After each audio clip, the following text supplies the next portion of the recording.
เอากระกราบสบายดีหมู่เพื่อนชาวนิดทุกคนเนาะมื้อนี้ก็ถือว่าเป็นฤกษ์งามยามดีมื้อหนึงเนาะพอดีว่ามื้อนี้เฮาก็ได้เดินทางเข้าไปในตัวเมืองชนบุรีที่จะไปหารถกระบะคอยาวคันใหม่ของเฮาพอดีว่าคันที่เฮาขับมันก็เก่าแห้งแล้วเนาะเฮาเลยสิมาเอาคันใหม่พี่น้องอันนี้คือจักรที่เฮาสิเอาแต่ยังบ่ทันได้ประกอบ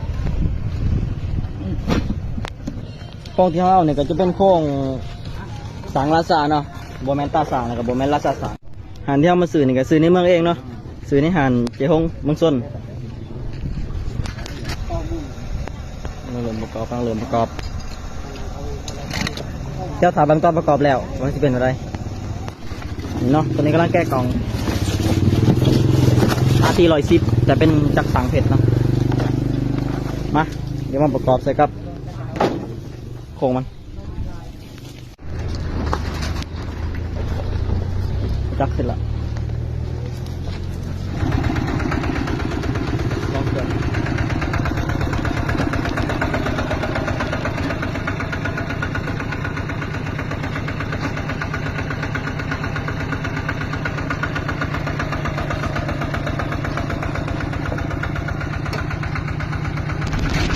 จักรที่เฮาเนี่ยก็จะเป็นจักรสางเพชร11แห้งเนาะเป็น RT110 พัด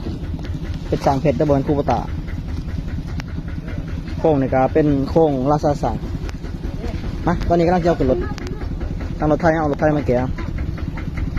นะตอนนี้ก็กำลังจะเอาขึ้นรถไทยนะฮะรถไทยมาแกะเอาแต่หัว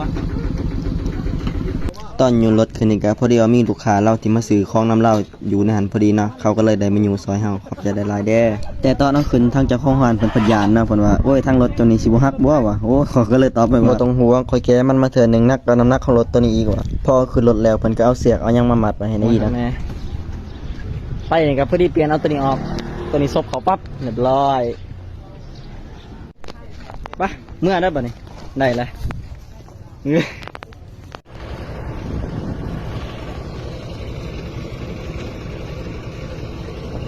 ตอนนี้ก็มาหอเทือนแล้วแต่ว่าตอนเอาลงนี่ก็บ่ยากปานใดดอกเนาะแค่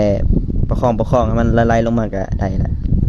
สิยากๆตอนเอาขึ้นนั่นแหละตอนเอาลงบ่ต้องห่วงพอลงมาแล้วลูกพี่ตึงบอกว่ามาขอลองแกงจักรมึงดูเพิ่นว่าส่วนข่อยก็ลองขับมันคือกันเนาะว่ามันสิเป็นจังได๋แต่พอข่อยได้ลองขับครั้งแรกเนาะก็ฮู้เลยว่ามันมีน็อตหลายตัวที่มันเข้าหันบ่แน่นเฮาก็เลยต้องได้หันน็อตเสกใหม่มันคือตัวเลยทั้งน็อตคันเร่งก็บ่แน่นทั้งน็อตกำเลี้ยวก็บ่แน่นเบรกก็บ่ค่อยอยู่อีกเนาะเฮาก็เลยต้องได้มาแก้ไขใหม่หมดเลย